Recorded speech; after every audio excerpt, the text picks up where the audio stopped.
Hello viewers, இன்னைக்கு நம்ம பார்க்க போறது ஒன் பீஸ் எபிசோட் 656 பார்ட் 2.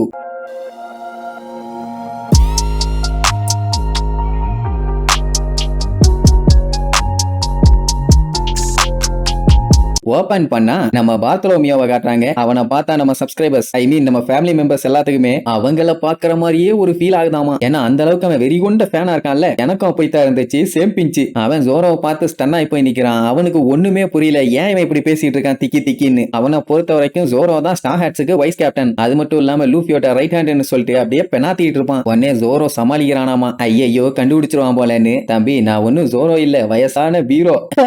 அப்படியெல்லாம் பேசக்கூடாதுமா. ஐயோ தலைவரே, நீங்க தான் ஜோரோன்னு எனக்கு தெரியும். அது மட்டும் இல்லாம லூஃபி சென்பாய் எங்க லூசிங்கிற பேர்ல சண்டை போட்டுட்டு இருக்காருன்னு எனக்கு தெரியும். நீங்க எதையுமே மறைக்க தேவையில்லை, என்னால உங்களுக்கு எந்த ஒரு பஞ்சாயத்து வராதுமானா. அதுக்கப்புறம் மறுபடியும் பீதியாகி ஐயோ ஜோரோ சென்பாய் கிட்ட மத்தவங்க கிட்ட பேசுற மாதிரியே பேசிட்டேனே, ஆனா எனக்கு ரொம்ப சந்தோஷமா இருக்கு, நான் அவர்கிட்ட பேசிட்டேன்னு மறுபடியும் கதறி கதறி அழ ஆரம்பிச்சிருவான். அட வீணா போனவன, ஏன்டா அவனா அழுது எங்க உசுர வாங்கிட்டு இருக்க? ஆமா உனக்கு எப்படி என் பேரும் லூஃபி பேரும் தெரியும்? நீ கேப்பான். எப்படி தெரியும் மாவா? தலைவா நீ இப்படி எல்லாம் பேசக்கூடாதுன்னு சொல்லிட்டு அவன் கதறிட்டு இருப்பான். ஐயோ இவன் பேசுறது ஒரு அளவும் ஒழுங்கா கேட்க முடியுதுன்னு இவங்களுக்கு கடுப்பு. ஆனா அவனுக்கு ஜோரோ கிட்ட பேசிட்டமேன்னு சந்தோஷம் தாங்க முடியல. ஒரு வழியா மீட் பண்ணிட்டோன்னு அழ ஆரம்பிப்பான். அதுக்கப்புறம் மறுபடியும் நான் ஜோரோ கிட்ட திட்டு வாங்கிட்டேன், எனக்கு ரொம்ப சந்தோஷமா இருக்கு. தலைவா உன்னோட ஆட்டோகிராஃப் கிடைக்குமான்னு கேட்பான். ஏன் ஆட்டோகிராஃபா? என்னடா சொல்றேன்னு கேட்டா, நான் வேணா உங்களுக்காண்டி லூஃபி எங்க கூப்பிட்டு வரேன், அதுக்கப்புறம் எனக்காண்டி போட்டு தருவீங்களான்னு கேட்பான். ஜோரோவும் எனக்காண்டி பண்றியா, தாராளமா பண்ணு, சட்டு போட்டு நான் அவனை கூப்பிட்டு வா, நான் உன்னதான் நம்பி இருக்கேன்பா. அவ்வளவுதான் அவனுக்கு சந்தோஷம் தாங்க முடியல. ஐயோ ஜோரோ சென்பாய் என்னைய நம்பி இருக்காரா? ஐயோ கடவுளே, இது காளையா மாலையா இல்ல மாலையா காளையா? என்னால சந்தோஷத்தை கண்ட்ரோல் பண்ண முடியவில்லைன்னு சொல்லிட்டு காட்டுத்தனமா அழுவான். இவங்களுக்கு பைத்தியம் முடிக்கும். ஐயோ மறுபடியும் அழ ஆரம்பிச்சிட்டானு. டே வீணா போன விளக்கண்ண, அழுதழுது இந்த இடத்தை தெப்பக்குளமாக்கிறாத,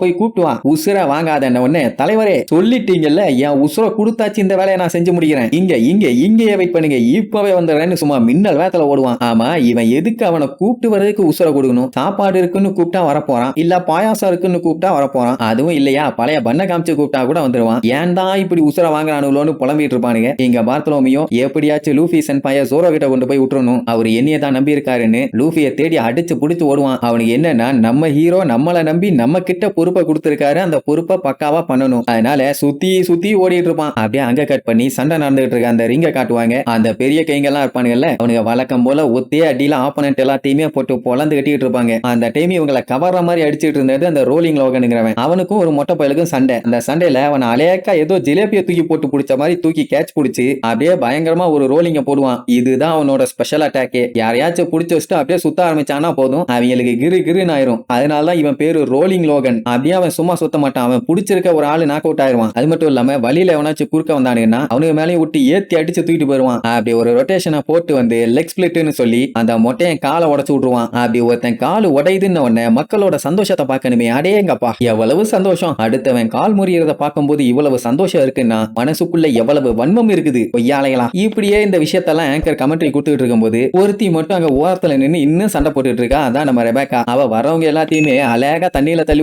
விட்டு எஸ்கேப் ஆயிட்டு இருக்கா. ஒருத்தனாலையும் அவளை அட்டாக் பண்ண முடியல. இப்ப எவனாச்சும் ஓடி வரானா அலேக்காவன் அட்டாக்ல எஸ்கேப் ஆகி அப்படியே தண்ணியில தள்ளி விட்டுறது. அப்ப அந்த மாதிரி லூஃபி கூட சண்டை போட்டுருக்கலாம்ல, அதை விட்டுட்டு கொல்லலான்னு முடிவு பண்ணிட்டால. ஆனா யாருமே அவளுக்கு சப்போர்ட் பண்ணல. எல்லாருமே நீ தோத்துருவேன்னு சொல்லிட்டு இருப்பாங்க. அதை எப்படி ஜெயிப்பான்னு சொல்லுவாங்க. அவ கத்திய வச்சு ரத்தம் தெறிக்க நேரத்துக்கு ஒரு 4 பேர்த்த வெட்டி இருந்தான்னா இந்நேரத்துக்கு அவளை பாராட்டி இருப்பாங்க. ஆனா அதுவும் இல்லையா, ஒரு 4 பேர்த்த படுக போட்டு முறுக்க நொறுக்கிற மாதிரி 4 எலும்பை நொறுக்கி இருந்தான்னா அப்பவாச்சும் பாராட்டி இருப்பாங்க. ஆனா அவன் டீசென்ட்டா யாரையும் அட்டாக் பண்ண கூடாது, யாரும் ரத்தக்கரையாக கூடாது, நம்மளால யாருக்கும் காயம் ஆகக்கூடாதுன்னு அலேக வரவங்க எல்லாத்தையும் தண்ணியில தள்ளி விட்டு மூச்சு வாங்க சண்டை போட்டுட்டு இருக்கா. அவளை போய் ஒரு சாபக்கேடான பிரின்சஸ் ரெபேக்கா உருப்பட மாட்டா அப்படி இப்படின்னு சொல்லி ரொம்பவுமே அசிங்கப்படுத்த ஆரம்பிச்சிட்டானுங்க. அதை நினைச்சு புள்ள ரொம்ப கவலையாகி கத்தி அப்படியே கீழே இறக்குவாளா. இதை பார்த்துட்டு ஒரு கெடா மாட்டு மண்டையை அட்டாக் பண்றதுக்கு ஓடி வருவான். இந்த டைமுங்கும் போது அவளுக்கு பிளாஷ்பேக். சரி கவலைப்பட்டுட்டா, போகத்தானே செய்யணும். அது வேற ஒண்ணும் இல்ல, டாய் சோல்ஜர் அவளுக்காண்டி பனியிலையும் மழையிலையும் வெயிலையும் நின்னு பிராக்டிஸ் கொடுத்துருப்பான். அந்த சண்டையில கூட அவ திருப்பி அந்த டாய் சோல்ஜர் அட்டாக் பண்ண மாட்டான். அவளுக்கு அட்டாக் பண்ற வாய்ப்பு எல்லாமே இருக்கும், ஆனாலுமே பண்ண மாட்டாளாமா. ஏன்னா அவளுக்கு மத்தவங்களை ஹர்ட் பண்ண சுத்தமா பிடிக்கல. ஆனா நீ ஸ்ட்ராங்கா மாறணும்னா அதை பண்ணித்தான் ஆகணும்னு சொல்லி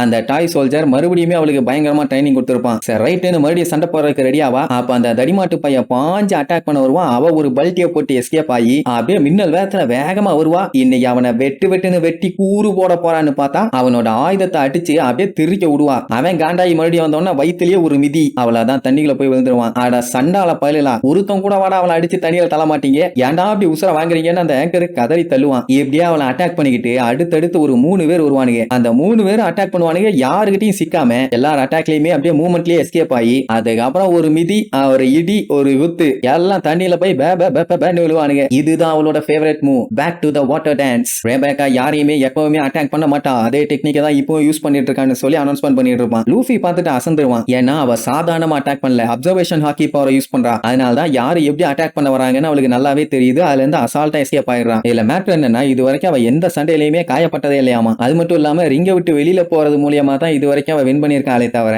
யாரு கூடயும் சண்டை போட்டு அவங்கள நாக் அவுட் பண்ணதெல்லாம் இல்ல. இதெல்லாம் கேட்டுட்டு லூஃபி அவளை பாராட்டி தள்ளுவான். வாவ், ரெபேக்கா ஒரு சூப்பரான ஃபைட்டரு, ஆஹா அவ ஒரு மாசு அப்படின்னு கத்துவான். அதே நேரம் அந்த ஆங்கர் ஐயோ ரெபேக்கா ஒரு லூசுன்னு கத்துவான். ஏன்னா அவ சண்டை போற ஸ்டைலே யாருக்குமே பிடிக்கல. அவங்களுக்கு பிடிச்சது வெட்டு, ரத்தம், உடைக்கிறது, நொறுக்கிறது, அமுக்கிறது, போட்டு தள்ளுறது. ஆனா அவ அதெல்லாம் பண்ணாம வேர்க்க விறுவிறுக்க சண்டை போட்டுட்டு இருப்பா. இந்த ரோலிங் லோகன் வேற பெரிய சைஸ்ல நல்லா கடாமாடு மாதிரி இருக்கிறதுனால சின்ன சைஸ்ல இருக்கவங்க எல்லாத்தையுமே கட்டி பிடிச்சு அப்படியே தின்னதெல்லாம் பிரிக்கி வெளியில எடுத்துருவான். அவன் அவங்கள அட்டாக் பண்ணிட்டு இருந்தா பரவாயில்ல, ஆனா இப்ப அவனோட லுக்கு ரெபேக்கா பக்கம் திரும்பிருச்சு. அவளாதான் நேரா அவனை நோக்கி வந்து, இன்னைக்கு நான் உன்னுடைய போன நசுக்காம விட மாட்டேன், கம்ப்ளீட்டா உன்னைய நுறுக்க போறேன்னு சொல்லி அவளை அட்டாக் பண்றதுக்காக ரெடியா வந்து நிப்பான். அவளையும் இவளையும் பார்த்தா எறும்பு யானையும் பார்த்த மாதிரியே ஒரு பீலிங். ரெபேக்கா இப்ப என்ன பண்ண போறா? இந்த சண்டையில அவ ஜெயிப்பாளா தோப்பாளா, இல்ல எலும்பு அவனுக்கு வாடகை கொடுத்துட்டா அப்படியே வாரி விழுந்துருவாளா? லூஃபி எல்லாம் என்ன ஆகும்னு ஒரே பதட்டத்துல பயங்கரமா லுக்கு விடுவான். அவ்வளவுதான், நெக்ஸ்ட் எபிசோட்ல மீட் பண்ணலாம். டாடா.